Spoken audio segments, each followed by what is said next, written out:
പിതാവിൻ്റെയും പുത്രൻ്റെയും പരിശുദ്ധാത്മാവിൻ്റെയും നാമത്തിൽ ആമേൻ. പ്രിയപ്പെട്ടവരെ, പ്രിയമക്കളെ, കരുണയെപ്പറ്റി ഏതാനും ചിന്താശകലങ്ങൾ പങ്കുവെക്കുകയാണ്. നാം കുരിശിലേക്ക് നോക്കുമ്പോൾ കരുണയുടെ മൂർത്തിഭാവമാണ് നമ്മൾ കാണുന്നത്.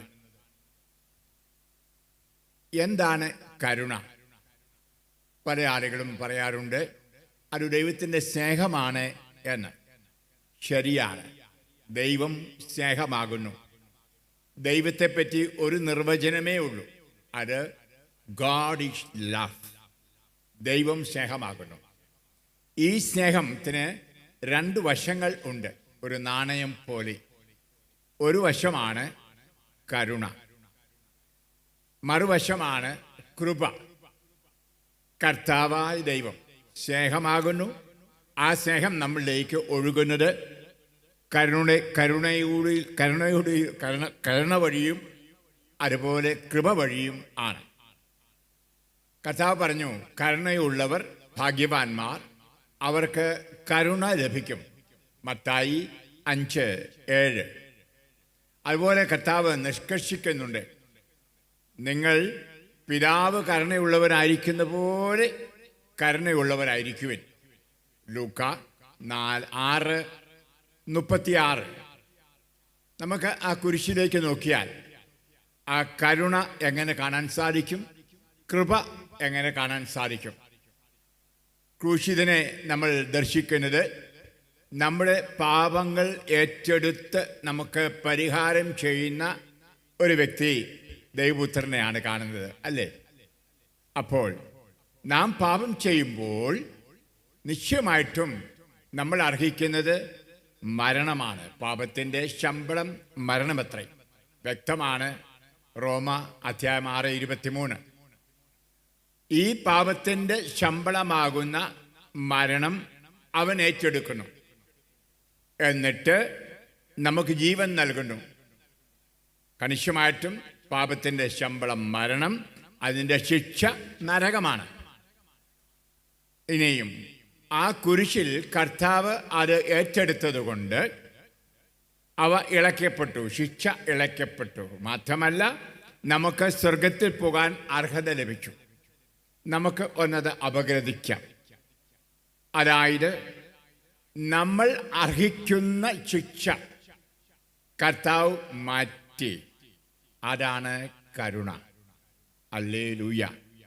അപ്പൊ കരുണ എന്ന് പറയുന്നത് നാം അർഹിക്കുന്ന തിന്മ, നാം അർഹിക്കുന്ന ശാപം എടുത്തു മാറ്റുന്നതാണ്.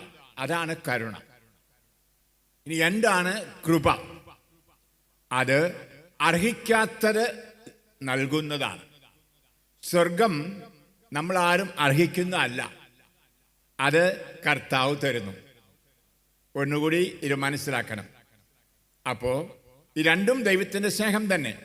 ദൈവം സ്നേഹം കൊണ്ടാണ് നമ്മുടെ പാപങ്ങൾ ക്ഷമിച്ച് ശിക്ഷ ഇളച്ച് നമ്മളെ സ്വതന്ത്രമാക്കുന്നത്.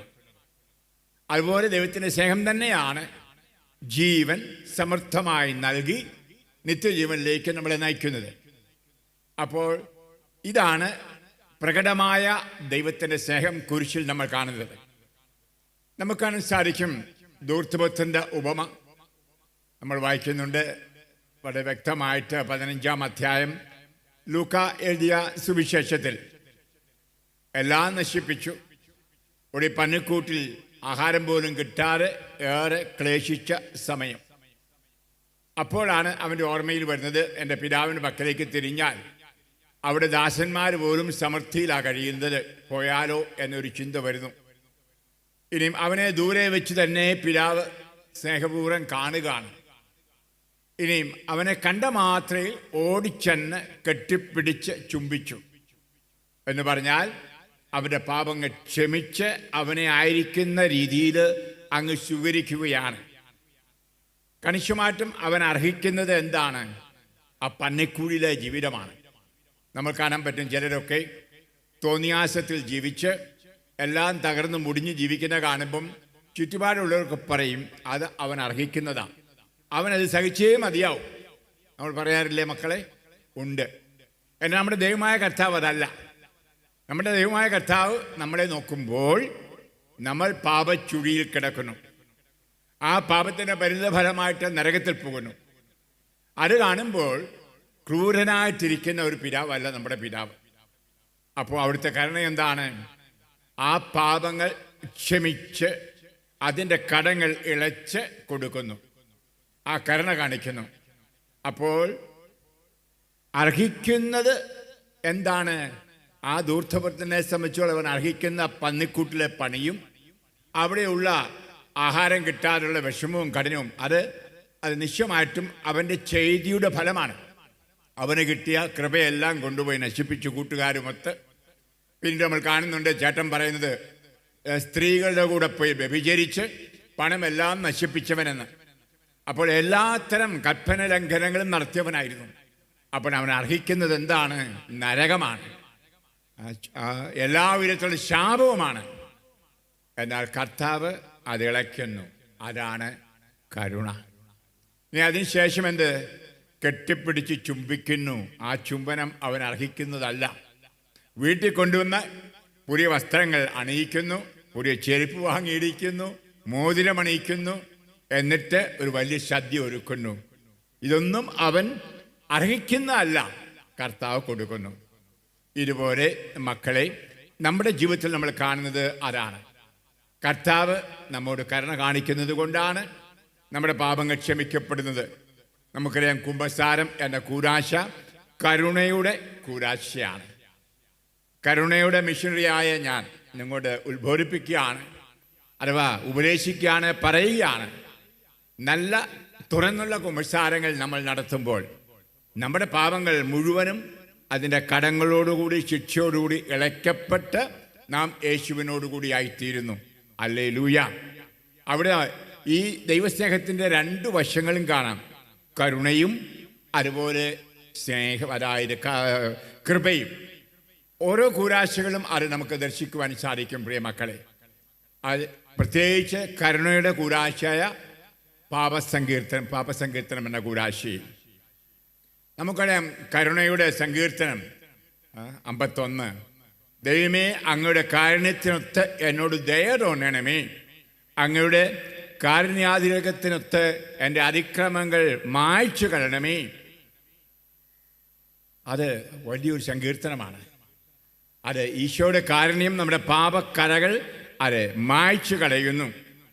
പഴയ നിമിത്തിൽ മിക്ക പ്രവാചകൻ 7-ാം അധ്യായത്തിൽ വളരെ മനോഹരമായ ഒരു വാക്യം ഉണ്ട്.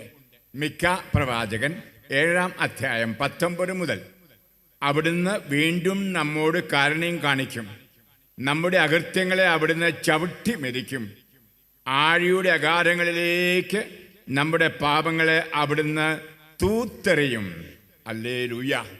ഇതാണ് വാസ്തവത്തിൽ ഓരോ കുമ്പസാരത്തിലും അനുതാപത്തോടെ പാപങ്ങൾ ഏറ്റുപറഞ്ഞ് കുമ്പസാരിക്കുമ്പോൾ അതേ നടക്കുന്നത് എന്നോർക്കണമേ. എൻ്റെ കഴിഞ്ഞ 50 വർഷത്തെ സുവിശേഷ യാത്രയിൽ ഞാൻ കണ്ടുമുട്ടിയ ധാരാളം പേരുണ്ട് ഈ കരുണ കർത്താവ് തരുന്നത് പോലെ മറ്റുള്ളവർക്ക് നൽകുന്നത്. എൻ്റെ ഓർമ്മയിൽ വരുന്നത് യൂറോപ്പിൽ ജർമ്മനി എന്ന് പറയുന്ന സ്ഥലം. തൻ്റെ ഭാര്യ പരപുരുഷന്മാരുടെ കൂടെ പോയി. അത് യഥാർത്ഥം നമ്മുടെ വാക്കി പറഞ്ഞ ഒരു വ്യഭിചാരിയായിട്ട് ജീവിച്ചു. അവർക്ക് ശാരീരികമായ ചില രോഗങ്ങൾ വന്നു, ത്വക്ക് രോഗങ്ങൾ. നിങ്ങൾക്കറിയാം, അപ്രകാരമൊക്കെ വ്യഭിചാരത്തിൽ ജീവിക്കുമ്പോൾ പലതരത്തിലുള്ള രോഗങ്ങൾ വരും. അപ്പോൾ എൻ്റെ ധ്യാനത്തിൽ കൂടിയാൽ ഒരു ശമനം കിട്ടുമെന്ന് വിചാരിച്ച് അവൾ ധ്യാനത്തിൽ വരുന്നു. ഒരു വലിയ ധ്യാനമായിരുന്നു, കൺവെൻഷൻ ആയിരുന്നു, ആയിരക്കണക്കിന് ആളുകൾ. അതിനകത്ത് ഈ ഭർത്താവ് ഉണ്ടായിരുന്നു. ഇവർ രണ്ടുപേരും കർത്താവിൻ്റെ സ്നേഹത്തെപ്പറ്റി കരുണയെപ്പറ്റി പറഞ്ഞ വചനങ്ങൾ കേൾക്കുകയുണ്ടായി. പ്രിയമക്കളെ, ആദ്യമേ അവരുടെ മനസ്സിൽ വന്ന ചിന്ത എന്താണ്? ദൈവമേ, ഞാൻ എൻ്റെ ഭാര്യയെ ഉപേക്ഷിച്ചല്ലോ. അവൻ അനുതപിച്ചു. കർത്താവ് അത് എന്നേക്കുമായി ഒന്നിച്ചു ജീവിക്കാൻ തന്ന സഹധർമ്മിണിയെ ഞാൻ ഉപേക്ഷിച്ചു. ഞാൻ അവളിൽ കുറ്റം കണ്ടുമുട്ടി, കാരണം അവൾ മറ്റ് പുരുഷന്മാരുടെ കൂടെ പോയതാണ്. എനിക്ക് ക്ഷമിക്കാനാവില്ല. അപ്പോൾ അവൻ ക്രൂശിതനെ നോക്കി. എത്രയെത്ര പാപങ്ങൾ ചെയ്തവനോടും ആ കുരിശിൽ ക്ഷമിക്കുന്ന ക്രിസ്തുവാണല്ലോ എൻ്റെ കർത്താവ്. ഞാനൊരു ക്രിസ്ത്യാനിയാണല്ലോ. അവൻ്റെ പേര് സെബാസ്റ്റ്യൻ എന്നായത് പറയാണ്. സെബാസ്റ്റ്യൻ എന്ന ക്രിസ്തീയ നാമമുള്ള ഞാൻ അതെ എങ്ങനെ കർത്താവെ എന്നെ ഹൃദയം കൊണ്ട് വിളിക്കും ഇവളോട് ക്ഷമിക്കുന്നില്ല എങ്കിൽ? പ്രിയമുള്ളവരെ, ധ്യാനത്തിൻ്റെ 2 പ്രസംഗങ്ങൾ കഴിഞ്ഞപ്പോൾ അവൻ ആ ഹോളിൻ്റെ ഇങ്ങേ അറ്റത്തു നിന്ന് അങ്ങേ അറ്റത്തിരിക്കുന്ന ഭാര്യയെ കണ്ടു. നോക്കണമേ പരിശുദ്ധാത്മാവ് എങ്ങനെ പ്രവർത്തിക്കുന്നുവെന്ന്. അവൾ ചെന്ന് അവളെ ആലിംഗനം ചെയ്തു, കെട്ടിപ്പിടിച്ചു. അവൾ കരയാൻ തുടങ്ങി. എനിക്കറിയാം നീ എന്നെ ഉപേക്ഷിച്ച് വിവിധങ്ങളായ പാപങ്ങളിൽ പ്രത്യേകിച്ച് വ്യഭിചാരത്തിൽ മുഴുകി. അതുകൊണ്ടാണ് ഞാൻ കോടതിയിൽ പോയി നിന്നെ ഉപേക്ഷിച്ചത്. അതെനിക്കറിയാം നിന്റെ ഹൃദയത്തിലെ വേദന. ഇവിടെ ക്രൂശിതനെ നോക്കിയപ്പോൾ, ബഹുമാനപ്പെട്ട അച്ഛൻ ക്രൂശിതനെ പറ്റി പറഞ്ഞപ്പോൾ എൻ്റെ മനസ്സ് തരിച്ചു. പരിശുദ്ധാത്മാവിനോട് പറഞ്ഞു, നിന്നോട് പൂർണ്ണമായി ക്ഷമിച്ച് നമുക്കൊന്നിച്ച് ജീവിക്കാമെന്ന്. ഇനി നമ്മൾ നോക്കുകയാണെങ്കിൽ കണിശമായിട്ടും അവളെ ഉപേക്ഷിക്കേണ്ടതാണ്. ഹല്ലേലൂയ. നമുക്കതിന് സാധിക്കും. വിശുദ്ധ ഔസേപ്പ് മറിയത്തെ ഗർഭിണിയായി കണ്ടപ്പോൾ ഉപേക്ഷിക്കാൻ തീരുമാനിച്ചു. ഇവിടെയാണ് നമ്മൾ കാണുന്നത് ആ ഔസേപ്പിൻ്റെ കരുണ. അത് സ്വപ്നത്തിലൂടെ അത് പരിശുദ്ധാത്മാവിലുള്ള ഗർഭമാണ് എന്ന് അറിഞ്ഞപ്പോൾ അവൻ കരുണ കാണിക്കുകയാണ്. അവളെ അവളായിരിക്കുന്ന രീതിയിൽ സ്വീകരിക്കുന്നു. 2, കൃപ എന്താണ്? അവളോടൊത്ത് ജീവിക്കുന്നു ഒരു തിരുക്കുടുംബമായിട്ട്. അപ്പോൾ പ്രിയമുള്ളവർ, ഇവിടെയും സംഭവിച്ചത് അതാണ്. സൂസൻ എന്ന് പറയുന്ന ആ സ്ത്രീയോട് പറഞ്ഞു, ഞാൻ നിന്നോട് എല്ലാം ക്ഷമിച്ച് എല്ലാം മറക്കുന്നു, നമുക്കൊന്നിച്ച് ജീവിക്കാം. അപ്പോൾ അവൾ പറഞ്ഞെന്താണെന്നറിയാമോ? ഇനിയും നിന്റെ ഭാര്യ ആയിരിക്കാൻ എനിക്ക് അർഹതയില്ല. ധൂർത്തപുത്രൻ പറഞ്ഞത് മനസ്സിൽ ഓർക്കണമേ. ഒരു മകനെന്ന് ഇനിയും ഞാൻ വിളിക്കപ്പെടാൻ യോഗ്യൻ അല്ല. എന്നെ ഒരു ദാസനായിട്ടെങ്കിലും സ്വീകരിക്കണമേ. ഹല്ലേലൂയ. എന്നാൽ കാരുണ്യമുള്ള കർത്താവ് അവൻ്റെ കരുണയിൽ പാപങ്ങൾ ക്ഷമിക്കുക മാത്രമല്ല, പാപങ്ങളെല്ലാം മറന്നു. എന്നിട്ട് അവനെ ഒരു മകനായിട്ട് തന്നെയാണ് സ്വീകരിച്ചത്. ഹല്ലേലൂയ. ഇവിടെയാണ് കരുണക്കടൽ നമ്മൾ കാണുന്നത്. ഈ കരുണക്കടലിലേക്കാണ് ക്രൈസ്തവരായ നമ്മൾ എപ്പോഴും വന്ന് ചാടുന്നത്. അവിടെ ആ കരുണയിൽ മുങ്ങി കുളിച്ച് ശുദ്ധീകരമായൊരു ഹൃദയത്തോടെ, പൂർണ്ണഹൃദയത്തോടെ, പൂർണ്ണ മനസ്സോടെ, മുഴുശക്തിയോടെ കർത്താവിനെ സ്നേഹിക്കണം മക്കളെ. അതാണ് ക്രിസ്തീയ ജീവിതം. നമ്മുടെ അനുദിന ജീവിതത്തിൽ നമ്മൾ ഒരു പക്ഷെങ്കിൽ പാപങ്ങളൊക്കെ ചെയ്തെന്ന് വരാം. അപ്പോൾ ആത്മാവിൽ അനുദപിച്ച് പാപങ്ങളേറ്റു പറഞ്ഞ് ആ കരുണാസമുദ്രത്തിൽ വന്ന് ക്ഷമ വാങ്ങിച്ച് ശിക്ഷകൾ ഇളയ്ക്കപ്പെട്ട് നമുക്ക് യേശുവിനോട് ഐക്യപ്പെട്ട് യേശുവിനോട് ചേർന്ന് ജീവിക്കാം. ഇതാണ് ക്രിസ്തീയ ജീവിതം. പ്രിയപ്പെട്ടവരെ, ആ 5 ദിവസത്തെ ധ്യാനത്തിൻ്റെ 4-ാം ദിവസം ഇവർ 2 പേരും കൂടി, സെബാസ്റ്റ്യനും സൂസനും കൂടി കോടതിയിൽ ചെന്ന് അവർ വർഷങ്ങൾക്ക് മുമ്പ് ചെയ്ത ആ വിവാഹമോചനം അസാധുവാക്കി. കോടതിയിൽ നിന്ന് അതിൻ്റെ നോട്ടീസ് എഴുതിക്കൊണ്ടുവന്ന് വികാരിച്ചൻ്റെ കൊടുത്തു. വികാരിച്ചൻ സ്നേഹപൂർവ്വം അവരെ കുമ്പസാരിപ്പിച്ച് അവർക്ക് വിശുദ്ധ കൂടാശ നൽകി. വീണ്ടും രജിസ്റ്ററിൽ, വിവാഹത്തിൻ്റെ രജിസ്റ്ററിൽ അവരുടെ പേര് കുറിച്ചു.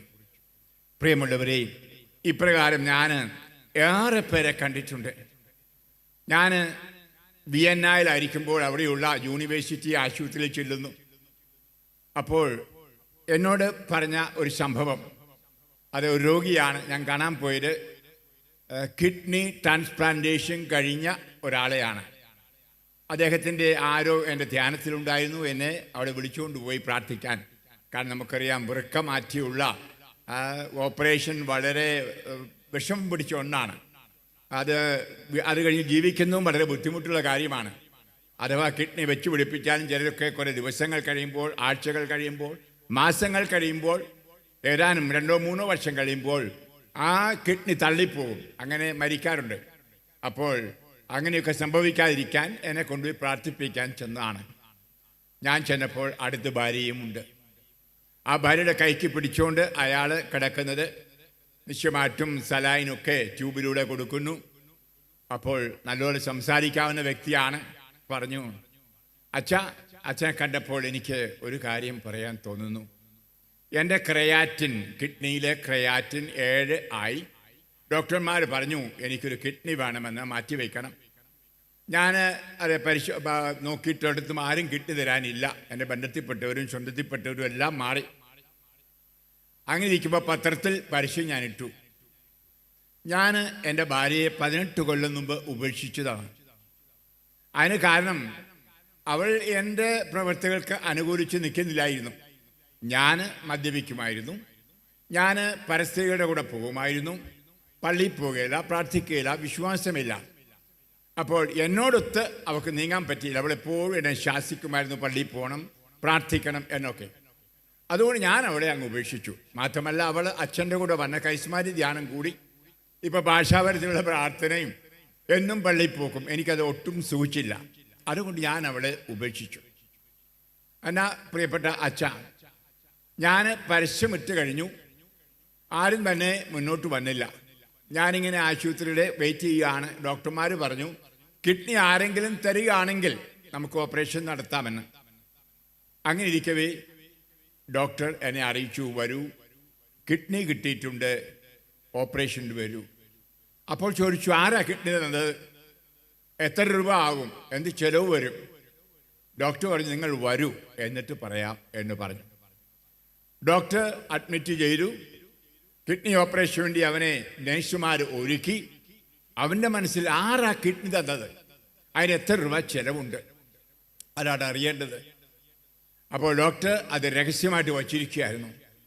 ഓപ്പറേഷൻ തിയേറ്ററിൽ കിടക്കവേ, നിങ്ങൾക്കറിയാം, കിഡ്നി ട്രാൻസ്പ്ലാന്റേഷൻ നടത്തുമ്പോൾ രണ്ടുപേരും സൈഡ് ബൈ സൈഡ്, ഇടത്തും വലത്തുമായിട്ട് കിടക്കുകയാണ്. ഒരാളുടെ കിഡ്നി എടുത്ത് മറ്റേ ആളുടെ കിഡ്നി വെച്ചു കൊടുക്കുകയാണ്. ഞാനിപ്പോഴും ഓർക്കുന്നു, എൻ്റെ പെങ്ങള് ഭർത്താവിന് കിഡ്നി കൊടുത്തപ്പോൾ ആശുപത്രിയിൽ ബോംബെയിൽ അങ്ങനെ കിടന്നത്. പ്രിയമുള്ളവരെ, അതെ പറയാണ്, അവൾ കയറി വന്നു. ഞാൻ സൂക്ഷിച്ചു നോക്കി, 18 വർഷം മുമ്പ് ഞാൻ ഉപേക്ഷിച്ച എൻ്റെ പഴയ ഭാര്യയാണ് അവൾ. അവളാണ് കിഡ്നി തരുന്നത്. അത് എൻ്റെ ഹൃദയം പൊട്ടി തകർന്നു. ഞാൻ ഉപേക്ഷിച്ച, ഞാൻ പിണങ്ങി വെറുത്ത് ഉപേക്ഷിച്ച് കോടതിയിൽ പോയി വിവാഹമോചനം നേടി. അവൾ പത്രത്തിലെ വാർത്ത കണ്ട് ഞാൻ ജീവിച്ചോട്ടെ എന്ന് വിചാരിച്ച് അവിടെ ഒരു കിഡ്നി തരാൻ വന്നിരിക്കുന്നു. ഞാൻ ഡോക്ടറോട് പറഞ്ഞു, ആദ്യം ഓപ്പറേഷൻ മുമ്പ് എനിക്ക് അവിടെ കാല് പിടിക്കണം, കാല് പിടിച്ച് എനിക്ക് ചുംബിക്കണം. ഡോക്ടർ അനുവദിച്ചു.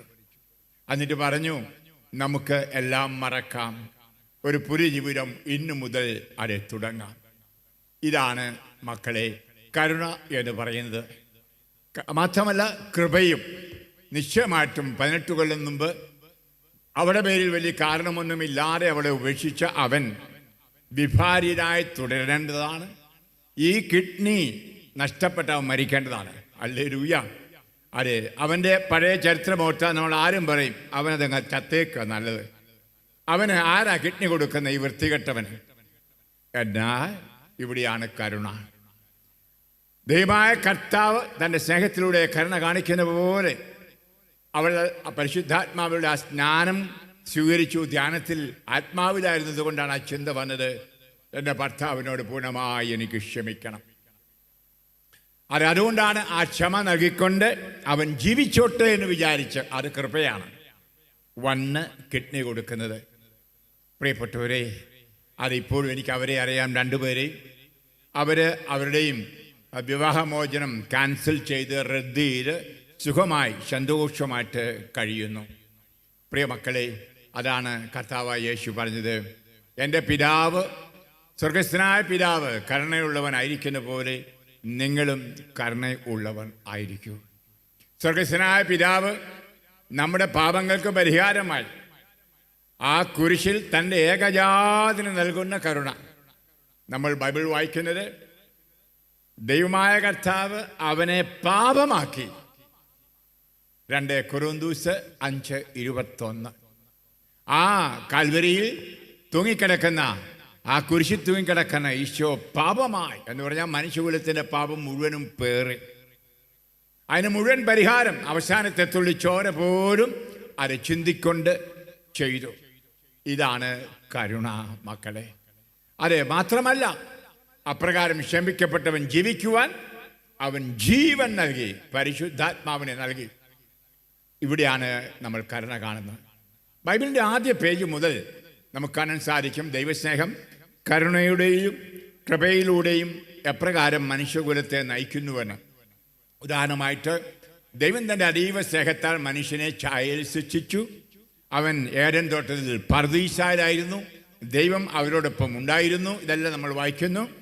എന്നാൽ ധിക്കരിച്ച് അനുസരണക്കേട് കാണിച്ച് പാപം ചെയ്തു അവർ അർഹിക്കുന്നത് നിശ്ചയമായിട്ടും കർത്താവിൽ നിന്നുള്ള പൂർണ്ണമായ വിച്ഛേദനമായിരുന്നു. അത് സംഭവിച്ചു. നമുക്ക് കാണാൻ സാധിക്കും ഏദൻ തോട്ടത്തിൽ നിന്ന് അവരെ ഓടിച്ചു. എന്നാൽ കർത്താവ് അവിടെ വെച്ച് തന്നെ കരുണയുടെ വാക്കുകൾ പറഞ്ഞു. അതാണ് നമ്മൾ ഉൽപ്പത്തി 3:15 സ്ത്രീയോട് പറയുന്നത്, നിന്റെ പുത്രൻ ഇതിനെല്ലാം പരിഹാരം ചെയ്യും. യേശുവിനെ പറ്റിയുള്ള പ്രവചനം. നമ്മൾ പിന്നീട് 4-ാം അധ്യായം ഉൽപ്പത്തി പുസ്തകത്തിൽ കാണാൻ സാധിക്കും കായേൻ ആബേലിനെ കൊന്നു. അതിനുശേഷം നമുക്കറിയാം അവൻ കർത്താവിനാൽ വെറുക്കപ്പെട്ടു. അവൻ ഈ പാപത്തിൻ്റെ കുറ്റബോധം പേർന്നു. ദൈവം കഠിനമായിട്ട് അവനോട് സംസാരിച്ചത്. അപ്പോൾ പറഞ്ഞു, കർത്താവേ, അങ്ങനെ ഇങ്ങനെ വിച്ഛേദിച്ചു വിട്ടു, ആളുകളൊക്കെ കല്ലെറിഞ്ഞ് കൊന്നേക്കും. അപ്പോൾ കർത്താവ് അവന് നെറ്റിയിൽ ഒരു അടയാളം കൊടുത്തു, ഒരു മാർക്ക്. അത് കാണുന്നവരാരും അവനെ കല്ലെറിയാതിരിക്കുവാനായിട്ട്. മാത്രമല്ല കർത്താവ് പറഞ്ഞു, അവനെ ശിക്ഷിക്കുന്നവന് 7 ഇരട്ടി ശാപമുണ്ടാകുമെന്നും. നോക്കൂ, കർത്താവിൻ്റെ കരുണയും അവിടെയും നമ്മൾ കാണുകയാണ്. ഇങ്ങനെ നമ്മൾ ബൈബിൾ മുഴുവൻ പരിശോധിച്ചാൽ അതാണ് കാണാൻ സാധിക്കുന്നത്. നമ്മൾ നോക്കൂ, ഔസേപ്പ്, പൂർവ്വ ഔസേപ്പ് സഹോദരങ്ങൾ അസൂയപ്പെട്ട് അവനെ കിണറ്റിൽ എറിഞ്ഞു. ആ കിണറ്റിൽ അവൻ മരിക്കേണ്ടതായിരുന്നു.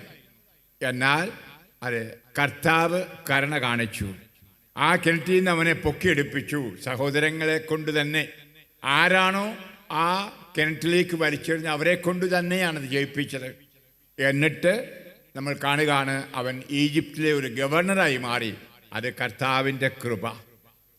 അബ്രഹാത്തിൻ്റെ ബലി നമുക്കെല്ലാവർക്കും അറിയാം. ഏക മകനെ ബലിയർപ്പിക്കുവാനായിട്ട് കർത്താവ് പറയുകയാണ്. അപ്പോൾ ആ വിറകുകൊട്ടെല്ലാം അവൻ്റെ തലയിൽ വെച്ചുകൊണ്ട് മോറിയ മലയിലേക്ക് പോവുകയാണ്. വഴിയിൽ വെച്ച് മകൻ ചോദിക്കുന്നു, അപ്പാ, തീയുണ്ട്, വിറകുണ്ട്, ബലിവസ്തു എവിടെ? ബലിവസ്തുവിനെയായി ചോദിക്കുന്നു. ഓർക്കണേ, അപ്പൻ്റെ മനസ്സിലെ വേദന ഒന്ന് ആലോചിക്കൂ. എന്തിനാണിതപ്പൻ ചെയ്യുന്നത്? ദൈവത്തെ അനുസരിക്കുവാൻ. ദൈവമായ കർത്താവ് അവനോട് പറഞ്ഞു, നിന്റെ ഏക മകനെ മോറിയ മലയിൽ എനിക്ക് വേണ്ടിയിട്ട് കഴുത്ത് വെട്ടണം, ബലിയായി അർപ്പിക്കണമെന്ന്. അത് അനുസരിക്കുകയാണ് 100%. നാം ഇവിടെ കാണുന്നത് ദൈവത്തോടുള്ള സ്നേഹത്താൽ തുടിക്കുന്ന ഹൃദയമുള്ള എബ്രഹാം. എബ്രഹാത്തിൽ നമ്മൾ പറയുന്നത് വിശ്വാസത്തിൻ്റെ പിതാവെന്ന്. മാത്രമല്ല അനുസരണയുടെ പിതാവ്, ദൈവസ്നേഹത്തിൻ്റെ പിതാവ്. ആ ദൈവസ്നേഹം എന്ന് പറഞ്ഞാൽ അനുസരണയാണ്. പ്രമാണങ്ങൾ പാലിച്ചുകൊണ്ടാണല്ലോ ദൈവത്തെ സ്നേഹിക്കുന്നത്.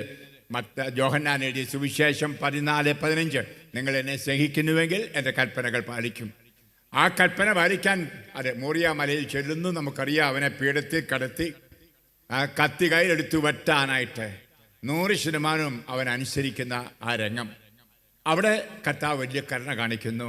അരുത്, അവനെ കൊല്ലരുത്, കർത്താവ് ദൈവം പറഞ്ഞു. ഇവിടെയാണ് കർത്താവിൻ്റെ കരുണ. ഇനി മാത്രമല്ല പറഞ്ഞു, വലത്തുവശത്തേക്ക് നോക്കൂ, ഒരാട് അവിടെ കുടുങ്ങിക്കിടപ്പുണ്ട്, അവനെ എടുത്തുകൊണ്ട് ഒന്ന് ബലിയർപ്പിക്കൂ. കാരണം ബലി അർപ്പിക്കാതിരിക്കാൻ പറ്റില്ല, തീരുമാനിച്ചതാണ്. അത് മകനെയല്ല, അതിന് പകരമായിട്ടൊരു കുഞ്ഞാടിനെ കൊടുക്കുന്നു. അതാണ് ദൈവത്തിൻ്റെ ആ ദൈവസ്നേഹത്തിൻ്റെ മറുവശം, കൃപ. ബലി മുടക്കിയാൽ നിശ്ചയമായിട്ടും അവൻ ചെയ്ത പ്രതിജ്ഞ പാലിക്കാതിരിക്കുകയാണ്. ബലി അർപ്പിക്കപ്പെടണം. ഇവിടെ കർത്താവ് കരുണ കൊടുക്കുന്നു, അതുപോലെ അതെ കൃപയും കൊടുക്കുന്ന നമുക്ക് കാണാൻ സാധിക്കും. പ്രിയ മക്കൾ, നമ്മൾ തുടർന്ന് ഇങ്ങനെ നോക്കിക്കോണെങ്കിൽ അതെ കർത്താവിൻ്റെ ആ ബലി, അതെ കർത്താവിൻ്റെ സ്നേഹം, ഇതെല്ലാം നമുക്ക് അത് കാണാനായിട്ട് അത് സാധിക്കുന്ന ഒന്നാണ്. നമുക്കത് സാധിക്കും. അത് അപ്പസ്തോലനായ പൗലോസ് കരുണയുടെ ഒരു മനുഷ്യനാണ്. അവൻ യാതൊരു തരത്തിലും കർത്താവിൻ്റെ കൃപ അല്ലെങ്കിൽ കരുണ അർഹിക്കുന്നവനല്ലായിരുന്നു. ക്രിസ്ത്യാനികളെ കൊന്നൊടുക്കാൻ ഡമാസ്കസിലേക്ക് പോകുന്നത്. വഴിയിൽ ക്രൂശിതനായ കർത്താവ് പ്രത്യക്ഷപ്പെടുന്നു. എന്തുകൊണ്ട് എന്നെ പീഡിപ്പിക്കുന്നു എന്ന് ചോദിക്കുന്നു. നമുക്കറിയാം, യഥാർത്ഥമായ ദൈവകരുണയാണ് അവൻ അനുഭവിക്കുന്നത്. അത് അവിടെ വെച്ച് അവൻ്റെ എല്ലാ പാപങ്ങളും അത് ക്ഷമിച്ചു. ഇനിയും അതിനുശേഷം അവൻ അർഹിക്കാത്തൊരു പദവി കൊടുത്തു. എന്ത്? അപ്പസ്തോലൻ ആക്കി. യഥാർത്ഥത്തിൽ 12 അപ്പസ്തോലന്മാരേ ഉള്ളൂ, യേശുവിനോടുകൂടി 3 കൊല്ലം നടന്നവർ. എന്നാൽ ആ സ്ഥാനം തന്നെ അനർഹനായ ഇവന് കൊടുക്കുന്നു. അങ്ങനെ അവൻ സുവിശേഷം പ്രഘോഷിക്കുന്നു. നമുക്കറിയാം, ആ പൗലോസിൽ നമുക്ക് കാണാൻ സാധിക്കും, കർത്താവ് കരുണ കാണിച്ചവൻ്റെ പാപങ്ങളെല്ലാം മായ്ച്ച് അവൻ്റെ മേൽ പരിശുദ്ധാത്മാവിനെ അയച്ചു. 2, കൃപ. പരിശുദ്ധാത്മാവിൻ്റെ കൃപയിൽ അവൻ്റെ അപ്പസ്തോലനായി തീർന്നു. മറ്റപ്പസ്തോലന്മാരെക്കാൾ ഒരു പക്ഷേ ശ്രേഷ്ഠനായി യേശുവിന് വേണ്ടി സഹനങ്ങൾ ഏറ്റെടുത്തുകൊണ്ട്. പ്രിയ മക്കളെ, ഈ ദൈവത്തിൻ്റെ കരുണയെപ്പറ്റി ധ്യാനിക്കേണ്ട അവസരമാണ് ഇപ്പോൾ. മത്തായി എഴുതിയ സുവിശേഷം 9:13 നമ്മൾ വായിക്കുന്നുണ്ട്. ബലിയല്ല, കരുണയാണ് അത് ഞാൻ ആഗ്രഹിക്കുന്നത്. നമുക്ക് സാധിക്കും, ആ സമറിയക്കാരൻ്റെ ഉമയിൽ സമറിയക്കാരും യഹൂദന്മാരും ബദ്ധശത്രുക്കൾ, ജന്മശത്രുക്കൾ ആയിരുന്നു, ചരിത്രപരമായ ശത്രുക്കൾ ആയിരുന്നു. എന്ന് പറഞ്ഞാൽ ഒരു സമറിയക്കാരൻ്റെ പറമ്പിൽ കൂടി യഹൂദൻ പോയില്ല, അത്രമാത്രം പിണക്കമായിരുന്നു. അങ്ങനെ ഇരിക്കുകയാണ് നമ്മൾ കാണുന്നു, ഒരു യഹൂദനായ മനുഷ്യനെ കൊള്ളക്കാർ അർത്ഥപ്രാണനാക്കി വഴിയിലിട്ടിരിക്കുന്നത്.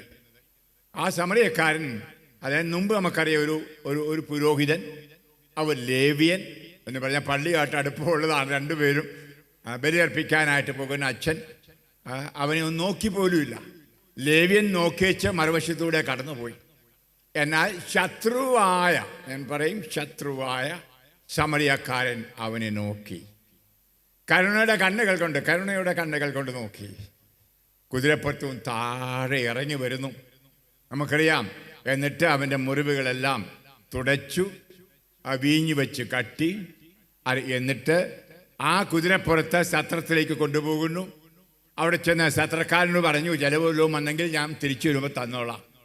നമുക്ക് ഈ കരുണയുടെ ഒരു വശവും കർത്താവിൻ്റെ കൃപയുടെ വശവും കാണാൻ സാധിക്കും. കാരണം അവൻ അവിടെ കിടന്ന് യാകേണ്ടവനാണ്. അവൻ കൊള്ളക്കാരാൽ കല്ലെറിയപ്പെട്ടോ ഇടിച്ചോ തകർത്തോ കിടക്കുന്ന അവൻ സ്വാഭാവികമായും അർഹിക്കുന്ന മരണമാണ്, മരിച്ചേനെ.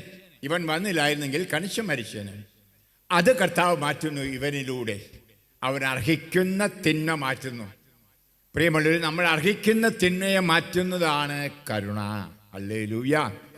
നമ്മുടെ ചുറ്റുപാട് നോക്കിയാൽ കാണാൻ സാധിക്കും, ചിലരൊക്കെ കള്ളു കുടിച്ച് ഒരു പക്ഷെങ്കിൽ പൈസ എല്ലാം തീർത്ത് പട്ടിണിയിൽ കിടക്കുന്നു, ഭാര്യയും മക്കളും. നമ്മൾ ഉള്ളുകൊണ്ട് പറയും, അവനങ്ങ് സഹിക്കട്ടെ, കുടിച്ചു മുടിച്ചതല്ലേ. അതല്ല കരുണ.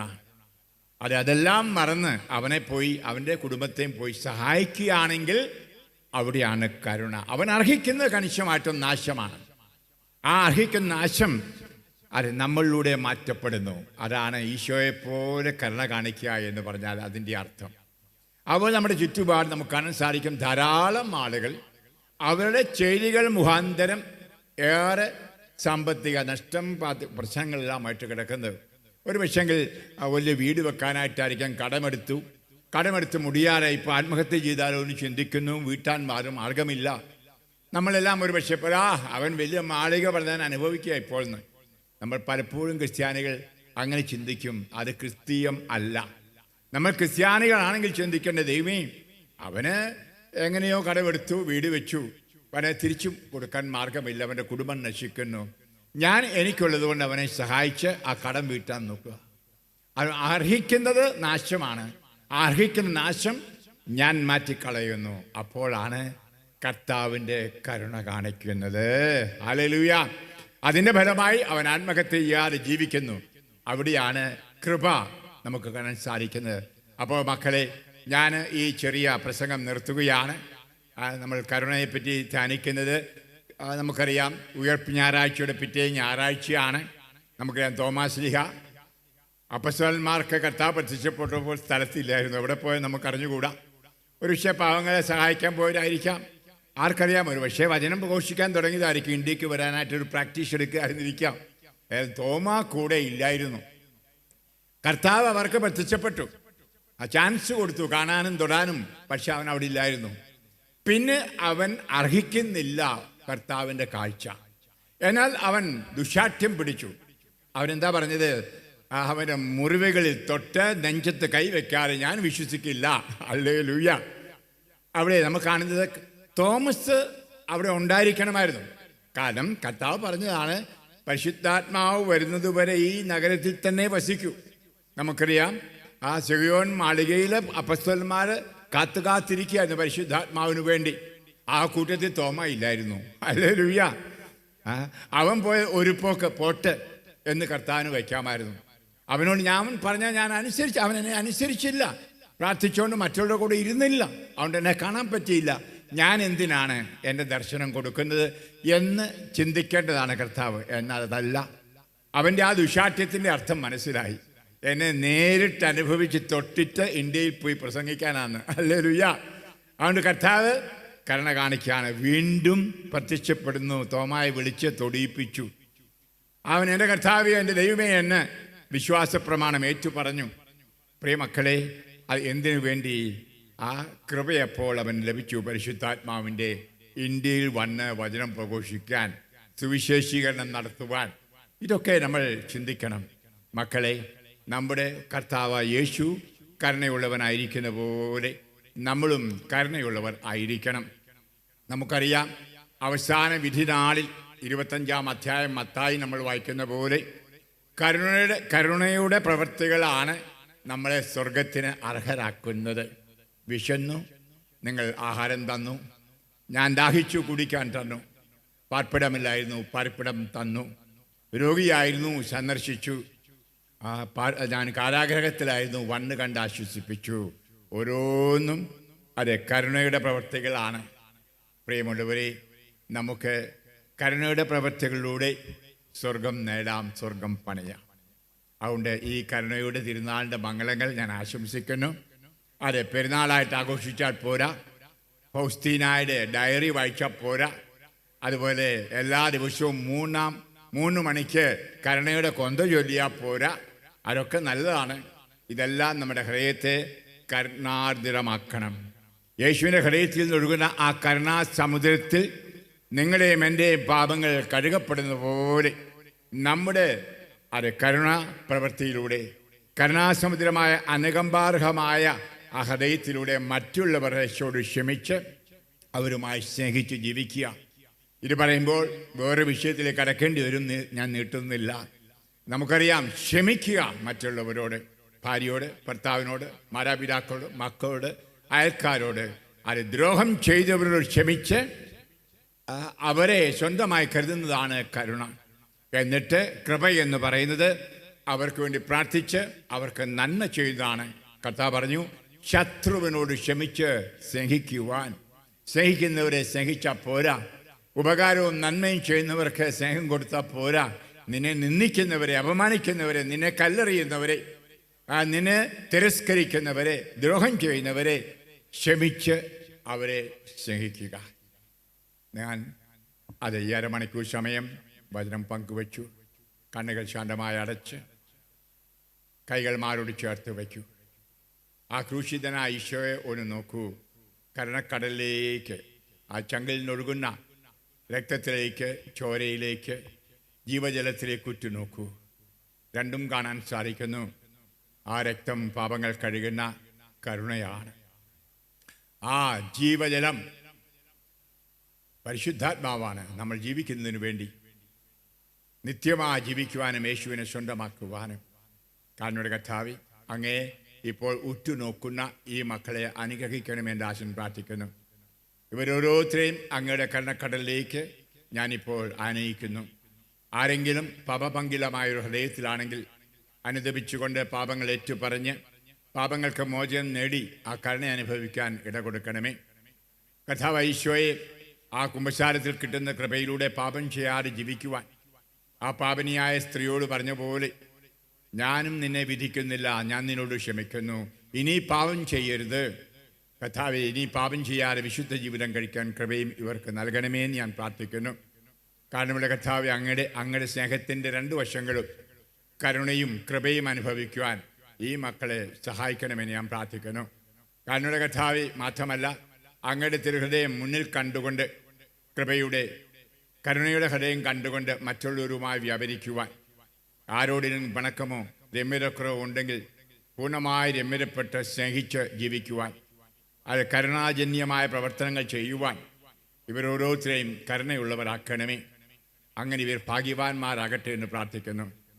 നിന്റെ കരുണയിൽ അണഞ്ഞിടുവാൻ, നിന്റെ കരുണയിൽ നിന്നു നുകരാൻ, നിന്റെ കരുണയിൽ ജീവിക്കുവാൻ എന്നെ അനുവദിക്കുക നാഥ, എന്നെ അനുവദിക്കുക നാഥ. പ്രിയ മക്കളെ, നിങ്ങൾ ഓരോരുത്തരെയും, നിങ്ങളുടെ കുടുംബത്തിലുള്ളവരെയും, നിങ്ങളുടെ സ്വന്തത്തിൽപ്പെട്ടവരെയും, തിരുസഭയിലുള്ള എല്ലാ ക്രൈസ്തവരെയും ഞാനിപ്പോൾ ഈശോയുടെ തിരുഹൃദയത്തിൽ അർപ്പിക്കുന്നു. മാതാവിൻ്റെ വിമല ഹൃദയത്തിലൂടെ ഞാൻ നിങ്ങളെ ആശീർവദിക്കുന്നു, അനുഗ്രഹിക്കുന്നു. അവിടുത്തെ കരുണയും അങ്ങേത്തെ കൃപയും കൊണ്ട് പിതാവിൻ്റെയും പുത്രൻ്റെയും പരിശുദ്ധാത്മാവിൻ്റെയും നാമത്തിൽ ആമേൻ. Praise the lord. ഹല്ലേലൂയ. കരുണയുടെ തിരുനാൾ മംഗളങ്ങൾ. Happy feast of the divine mercy of God. Amen.